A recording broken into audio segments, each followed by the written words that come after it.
Hello, everyone, and welcome to the New View podcast. My name is Mac. And my name is Megan.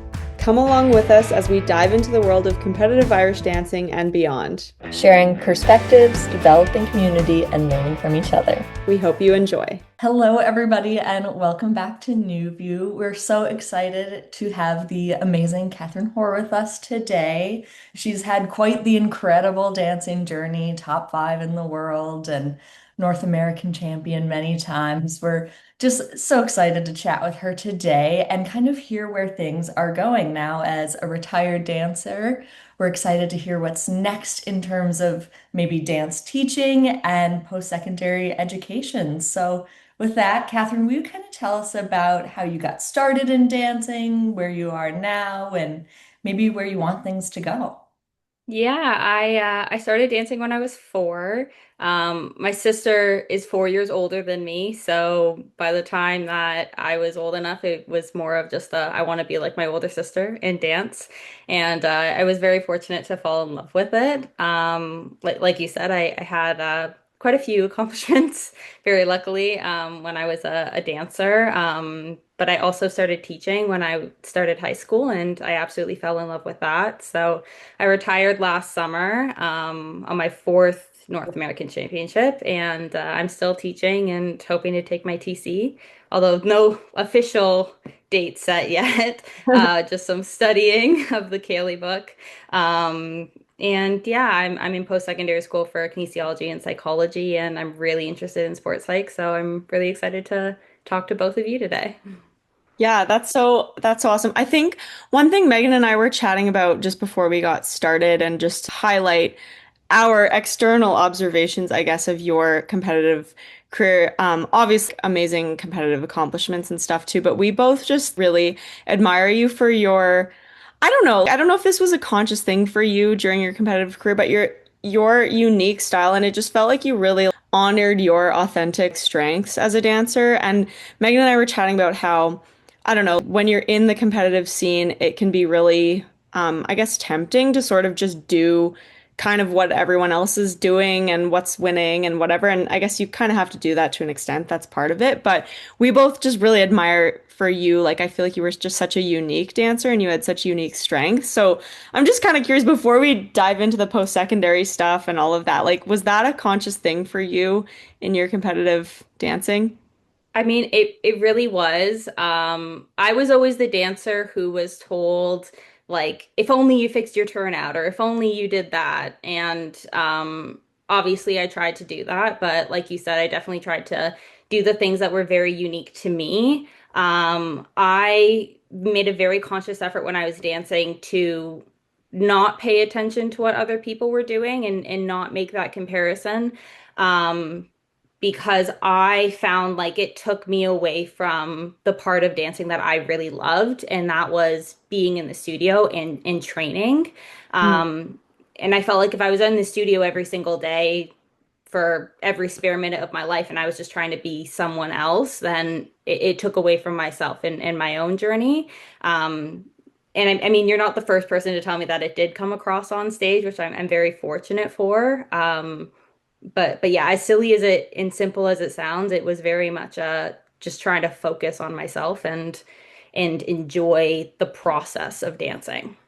I Yeah. love that. Did you find that like there were ever maybe difficult points kind of with that process? Because I can imagine, maybe you're hearing people say like, "Oh, if only you did this," or you adopted whatever style, maybe you'd like get that result. And of course, you're like a high achieving dancer and I'm sure a very driven person. So I'm sure you were like, oh, I want those results and things, but at what cost? I don't want to do it like everyone else. I don't want to, copy and paste. It's important to me to stay true to my style and my strengths. Did you ever like kind of have a hard time just wrestling with that? Oh, absolutely. I mean, I was a dancer, like I only started achieving things when I was in the 14 to 16 range. So I wasn't one of those dancers that was like, "Oh, I won my first ever Ructus U8." So it was definitely a process of learning how to become the dancer that I did. And through that, it was a lot of headaches, and I'd be lying if I wasn't a like one of the top achieving dancers and I didn't have all these accomplishments and spending a week of privates on a single kick out because my foot wasn't turned out. So, like, yeah, I absolutely struggled with that, but there's only so much that you can do until the point where you're just kind of like, I need to figure out a different solution because clearly this isn't working.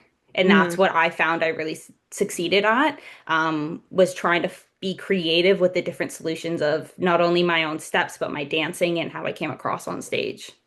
I love that. I love the idea of like being creative. I think that really is one of the like challenges of an aesthetic sport and like thing that we do is, you know, our accomplishments are really relative to the people we're dancing against, right? Like that's how we determine who the winner is. It's through comparison. I think we can never fully get away from that. And I do believe there is a way to have comparison as a healthy thing. And maybe it needs to be a different word than comparison, but as inspiration. But then it's this balancing of how do I kind of maybe take all those things that I'm seeing at competitions as inspiration, but then still honor my own strengths and honor my own journey and create what is like what I'm best suited to create within this art form. I think that's such a cool concept and it's definitely not without its challenges. Especially, in your teenage years, I think that can be super duper challenging. Well, Well, and anyways, I can imagine too that, and Catherine, tell me if I'm wrong, that like it's probably weighing on you in terms of like being enjoyable or almost kind of like suffering to an extent when you're trying to do it like someone else, you know? It seems it's not genuine, you know, when you're trying to like emulate your competitors dancing versus what you're naturally like capable of. And I can imagine, especially as Mac was saying, like in those kind of teenage years when one, like you're finding yourself just as a person and not like quite sure what to do, and also kind of reaching, you know, your peak competitively and like physically in a lot of ways, kind of also wrestling with, okay, do I do it like everyone else or do I like, you know, get comfortable in my own body and my own skills? I think that's just so actually probably something a lot of dancers struggle with, but at times maybe they choose to go a different way than you did and they kind of conform to like, you know, what's popular or whatever instead of saying, you know what, I'm gonna like do it my way and play the long game, you know? mm, Yeah, I mean, I really fell in love with the actual training of it. I was obsessed with the idea of seeing how far I could push myself, not only as a dancer, but as a person. And I hit a point mentally where I was like, I can't achieve that if I'm trying to conform to someone else or something else. And like when I retired, I tore ligaments in my foot. I was in a boot until like 2 weeks before the nationals, off of like a world championships that I'll be honest, it was not my best day. Um, and I showed up and I won it basically dancing in my socks for my last dance class. And it was a big reason why I retired because I was like, I felt like it was very much a peak of myself as a dancer, but not only of myself as a competitor, but as a person of just being able to push myself to that point of just being like, you know what, I'm just getting on stage and I'm doing what I can and whatever happens, happens. And I was happy with that even before I got my results. And I feel like that is a point where dancers are lacking, instead of just obsessing with, well, I want this result. And then after that result, I want this result, or I need to get this result so I can get this result and things like that, if that yeah, makes sense. totally. I mean, sorry, can we just double click on that story? Like, okay, Yeah. so rough worlds, whatever that was, tore ligaments in your foot, can barely dance up till like 2 weeks before. Like, just can you take us into that mindset a little bit more? Because I think we'd all benefit from hearing that. Yeah. I mean, yeah, I tore ligaments in the bottom of my foot about a month before nationals, so I was out in a boot for 5 or 6 weeks, something like that. And like it was a walking boot, it wasn't crutches or anything. So I was still able to like I forced myself to go to every single dance class. I made myself do exactly what I could, and sometimes that was standing in front of a mirror and standing there with my feet turned out and visualizing myself dancing, or doing my performance 100 times with my feet turned out, or like literally walking my dances on like a tiny little piece of the stage. Mm. But that's what I was capable of doing, and that's what like I controlled what I was able to control. And luckily I got on stage and I just didn't hold back. Like I said, I very much tried to push myself to what I could 100% give in those moments. And it paid off for me on the day. But I do remember a lot of people telling me on that day, like they just felt like I genuinely loved dancing and I genuinely was so happy being on stage and I was because like 2 weeks before I wasn't able to dance. Like my last set class was literally in my socks. And yeah, just yeah. I think I it's interesting because I keep hearing you say like, oh, luckily it went well and stuff, as if you're not there putting in like the maximum effort you can every single day. But I think that's just kind of how we are as dancers. We all kind of say that. But I mean, it's clear you were doing everything you could. And you touched on something that Mac and I talk a lot about, especially like with other dancers or younger girls, like, controlling everything you can because there's so much that's uncontrollable. But when you're controlling the work you can do and putting just your full self into that, then you get there on the day and dance with that happiness and like just pure strength that you had. So you get to a point where you're like, okay, no matter how this goes, like I know I did my job to the best of my ability. And that's really kind of what we're after in sport, there's so many uncontrollable things, but when you get to a place where you're like, wow, I couldn't have done any better, that's what we're all chasing, and that's the real win. So I don't think you Yeah, were lucky in that scenario. You did the work, and yeah. and I that's mean, really cool. yeah, I mean, I say luckily because, like you said, there are so many uncontrollables. Even day of, we don't know who we're dancing with until like you walk side stage and you're walking on stage. And we are a subjective sport, so there are so many uncontrollables that we can only control as much as we can to an extent. But then there does come a point where you just kind of have to let go of everything else and accept that as long as you do as much as you are capable of doing, and as long as you're happy with everything, then anything else is really just a cherry on top. yeah. Before I really want to get to I want to talk about sports psych too, but I think this relates to, I'm just curious, like, how was that mindset like on the day of that nationals? Like knowing the adversity you'd coped with, knowing that like maybe it wasn't the perfect training leading up. Can you take us into that mindset a little bit more too? Is like, how did you feel sort of like nerves wise, or like, how were you thinking about your day that day? Yeah, I mean, for myself, it was actually quite unique because, I mean, as dancers, we're not, um, I'm like losing the right word for it, but we're not strangers to being injured on a dance day. I'm sure everyone can relate to that. And I've done that in previous competitions where I've woken up day of and I'm just like, whatever, I'm not injured. And I like convinced myself Yeah. through delusion that I was fine.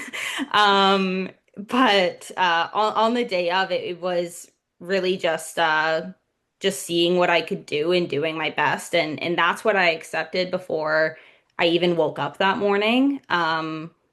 Like I remember dancing my soft shoe because I hadn't even jumped in dance class, which is something that I was quite good as a dancer. And I did my first 2 bars and I was like, oh, my foot doesn't hurt. Um, like I remember having that thought on stage, but it was very much just like, okay, one thing at a time. Like, all right, my warm-up's now, and let's see how my warm-up feels. And okay, let's go through this. And I wasn't thinking of all the way down the road and like I have 3 national titles under my belt that I need to still perform for. In that like at the end of the day, whatever happens with my results wise. It was very much okay, this round is next, and okay, I should go get lunch now, and I need a mental break now, and like it was just very one step at a time, and I felt like it did keep me very calm, which did help me. Yeah, that's it. I more and more believe that like the ability to stay present and just take your life one moment at a time is so, I mean, just kind of a nice way to live your life, but also it's very good for performance. I'm just curious, how did you come to be able to do that? Have you had mental coaching in the past that kind of helped you into knowing how to do that, or did you just figure it out on your own?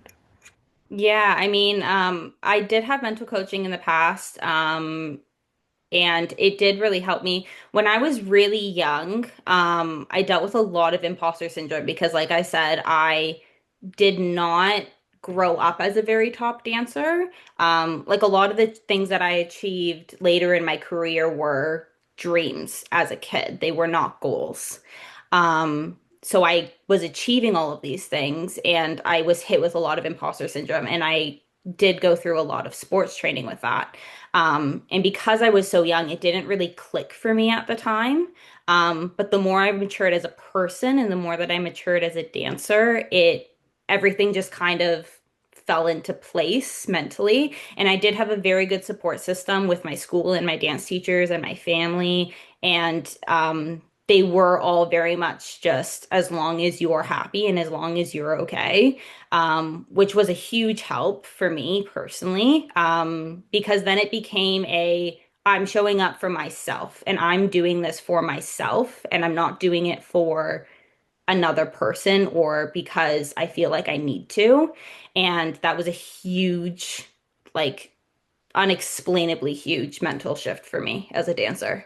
Yeah, that's so cool. And I think one of those things that it's important to keep bringing up that message because I think it is something you can't really know until you've like you said, matured and gone through those experiences yourself. Other people can tell you so much. You don't have to do this for us or whatever, but until you're able to really come to that conclusion yourself, I think it doesn't have the effect that it maybe is Yeah. hoped, you know? Well, that's what like fascinates me about Irish dancing is that we're such a young sport. Like you look at the Olympics and we have Olympians that are like in their peaks in their 30s. So you can look at a 30-year-old and have a rational conversation about, well, your result doesn't define you. But as Irish dancers, we have 10-year-old world champions. Like we have 11-year-olds that we're asking to defend world titles and international titles every other month. And that conversation is very different with a kid whose favorite part of their day is probably like gym class. You know what I mean? Yeah, Absolutely. it's an entirely different conversation and just your um what you can relate to and what your life experiences is so different. Yeah, you bring up a interesting point. And to kind of transition a little bit, do you feel like well, I'm sure to some extent your personal experiences have shaped like, where you want to go in terms of school and education and career.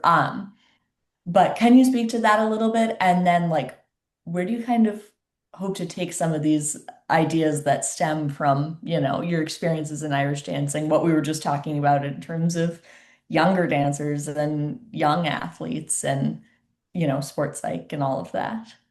Yeah, I would love to get into the sport. Like trying very hard to get into the sports psych world academically. And a big part of that is because I do want to help dancers that are going through a lot of the same things that I did. When I was a kid, I felt like I felt like I invented imposter syndrome. And now as a teacher and as a psych student and a kin student, I very much understand that I did not. So yeah, it is a huge part of it for me, but I also have been able to recognize that being an athlete is an identity. And in that, I find that we sometimes lack being able to identify the person themselves.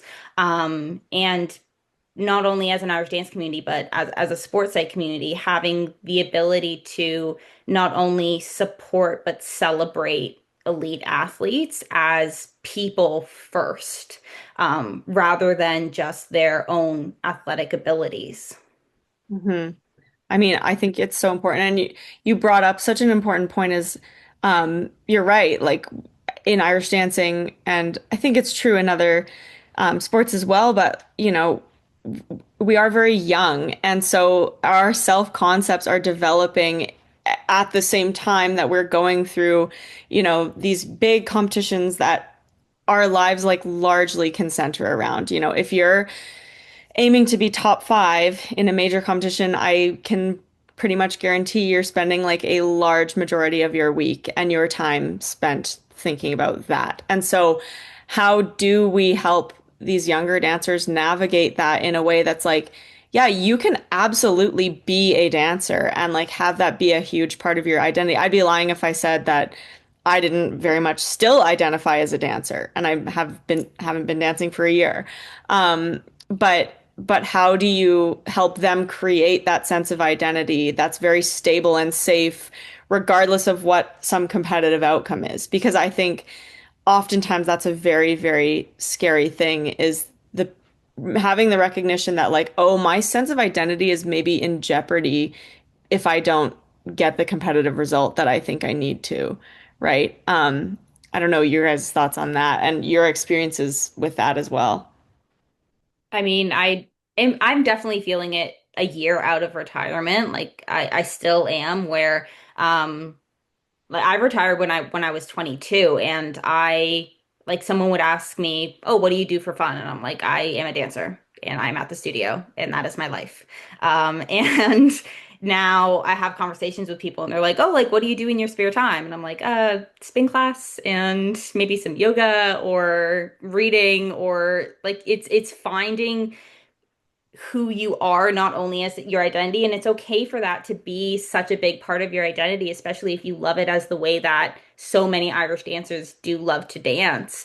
But it's the distinction between that being the only thing that you identify with and who you are as a person, with that or without that.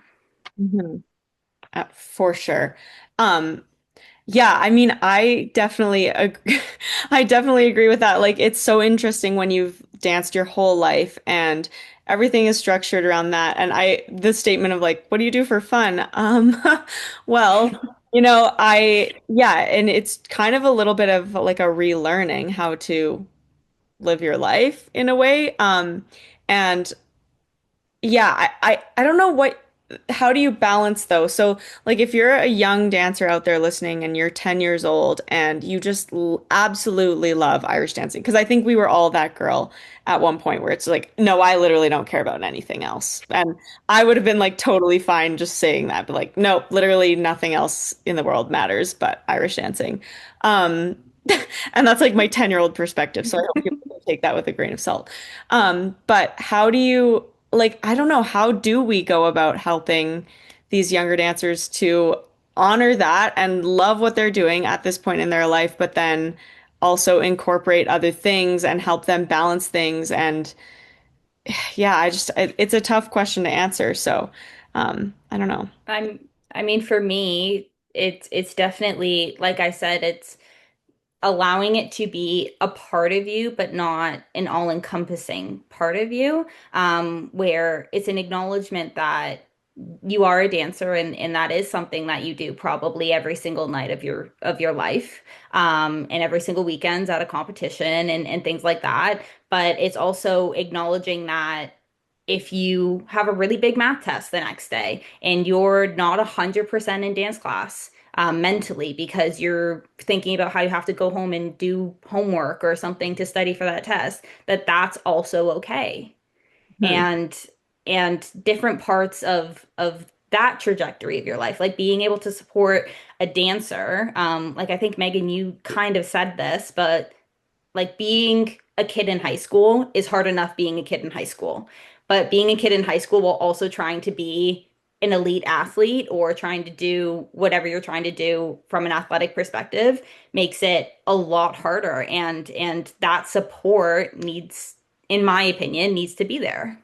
Yeah. And I think too, especially when you're doing something maybe a little less mainstream, such as Irish dancing, it can almost feel like, you know, I or a large portion of your identity is like hidden to an extent. So it's hard to even find that social support with friends and stuff when they're going off to, like track practice and things.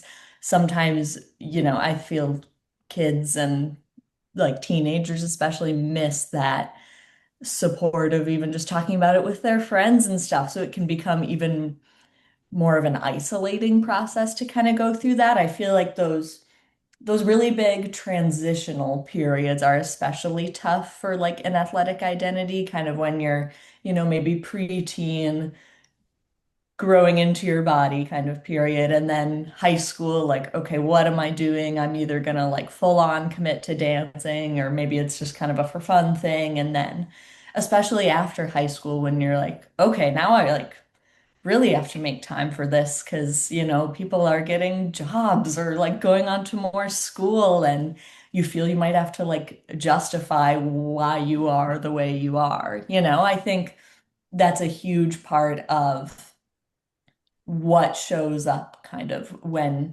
you choose to have an identity as a dancer, and you love it, but all these other things are kind of spinning around you at the same time. And I'm curious, like when you think about your career in sports psych and maybe what you want to do, does that strike a chord in terms of research interest or just topics you just want to learn more about? Yeah, personally, I'm definitely interested in some type of a research master's program at the moment. And I've talked to Mac about this, but I am trying my best to keep an open mind with that. Where the program that I'm currently in is very textbook heavy. So it's very much just here's a textbook and here's a test, which is great as an undergrad.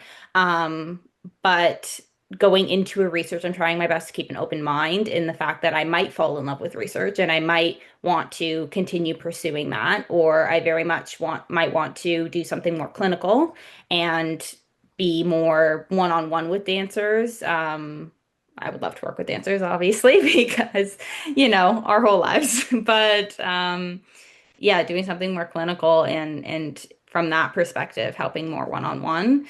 Um, I would love to do research as a sense of self. Obviously, our conversation is naturally shifted that way, but I do feel like as athletes, that sense of self is very much rooted in who we are as athletes. And like I said, because we are such a young sport, it's very easily influenced when you don't have an entire life of other life experiences. Um, and the majority of your life experiences do come through dance. So, yeah. Yeah. Yeah, I think it can, I don't want to say that it can be dangerous, but perhaps when you're younger, it can to some degree be um, life altering, maybe to not have the perspective that, older you might have, and to create your sense of self solely around dancing, or to get into all the things that come with being a really elite athlete from a very young age. So I think, what you're aiming to do is very much needed and like extremely purposeful work. So I think that's really cool.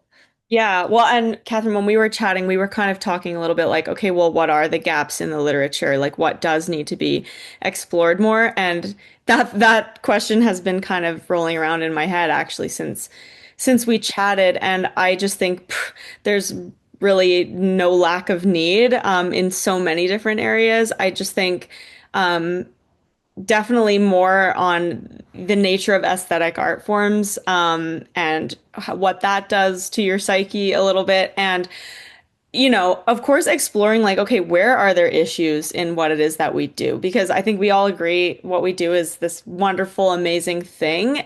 And it comes with its challenges, just like anything. And I think it's worth doing the research to figure out, okay, like what are like particularly troublesome areas that we need to know more about, first of all, and then beyond that, I think it's really exciting to think about, okay, how could research further inform, just better interventions, better practices? How do we like, I don't know, just educate the next generation and parents, and how do we like just continue to improve the environment that dancers are growing up in? Because I think every generation is going to have its own challenges. I think the three of us definitely can relate, and I'm sure younger dancers can relate to us too. But, everybody's got their own set of challenges. I even think too, like I'm older than both of you, right? But um the influence of social media as well now, like that wasn't as big of a thing when I was dancing, or like when I was younger anyways. It was at the end, but it's just really interesting to me, like how does that affect a dancer's self-esteem, self-confidence, just overall anxiety levels, the fact that, like a video of them dancing at a competition, and maybe it wasn't a round that they were super proud of, gets reposted on social media. And, like I've definitely been there where a round of mine ends up on Instagram, and I am like immediately texting Megan, like, oh my gosh, I think I'm gonna have to like hide under my couch for a week, because like that's for me it was like, oh, that's so, I hate that. And it makes me question, like, whoa, okay, like what faulty thought patterns are installed in my head that's making me have this reaction. And if I was, 25 having that reaction, what is a 12-year-old feeling when that happens to them, right? So I don't know. I digress and I go on a tangent. I'm just saying I think more research is just needed, and it's important that we're having these conversations too. Yeah, it's so funny that you brought up that social media point because I literally had that exact same thought the other day. Because I thought I did an All Ireland once, and my soft shoe round was like on social media with all of these comments, like before I had even done my recall rounds yet. And I had that exact same thought where I was like, oh, if I was a much younger dancer, I can't even imagine what that would have done for the rest of my day. But it did happen when I was a more experienced dancer. So at the time, I was like, okay, whatever, it's Instagram, and I'll look at it later. But I find it so funny that you literally said my exact same thoughts that I had the other day, where it's like I genuinely don't know how the younger dancers are able to manage it. Because I know that I wouldn't have been able to as a kid like that. Like, but again, that's why we need the support there, and that's why we need the research there, and all of that, because it's so foreign still. Mhm. Definitely. Well, and even also the flip side of it, like I'd be lying as well too if I said like, oh, I didn't like it when I posted a picture or like a video of me dancing and I got a ton of great feedback. Like, of course I liked that, but then it's kind of, I reflect back on that and go like, ooh, was that sort of a stable way, I guess, of like reinforcing my self-esteem, or was that a bit of an unhealthy way of, and I also don't think it's all bad. I think it's also important that we share videos of our art form and our work that we're doing, because it's important to like move our everything forward. Um, but it's just a tricky thing to navigate for sure. I don't know. Yeah. Well, Yeah. and I think that, having I think we are in a really interesting spot in Irish dancing in terms of one, all the variables that younger dancers are dealing with now. It's unprecedented and like only, I would say growing in terms of the things they have to deal with, negative and positive. But then I also see that like a lot of, older dancers, and the three of us are now retired and really trying to make an impact and kind of change the game for these younger generations that are going to be dealing with more things than we had to deal with, and we can take the lessons we've learned and our education and research and things like that to make such a positive impact. So while yes, I would be lying if I said I like was not a little bit afraid of, where things might go, or sometimes you can quite easily like feel down about all the like stressors kids have to deal with and stuff. But I'm excited too by like these kinds of conversations, and Catherine, hearing your interest in doing research. Like I'm really into that as well, and kind of the clinical side of things, and just how can we be better, for everyone that Yeah. is to come. And I think that's really what we're kind of trying to get at with these kinds of conversations. Yeah, we want to talk about the hard stuff and the good stuff, but how can we, change dancing for the better and keep growing with it rather than um, let all of those crazy variables kind of take over. Yeah, I genuinely believe that as a community, we are so incredibly fortunate to be exposed to the pure talent and athleticism and love that comes from Irish dancers, and especially our younger generation. And I yeah, it's like the new generation's coming up. Like we say like new generation, but like all the recently retired dancers, it's more just a cycle and new conversations come up and new ideas come up and new dance moves come up and it's just such a progressive sport. And I that's one of the things I love about Irish dancing is that we constantly celebrate the new and the creative rather than just sticking in tradition because it allows us to grow as a community. Hmm.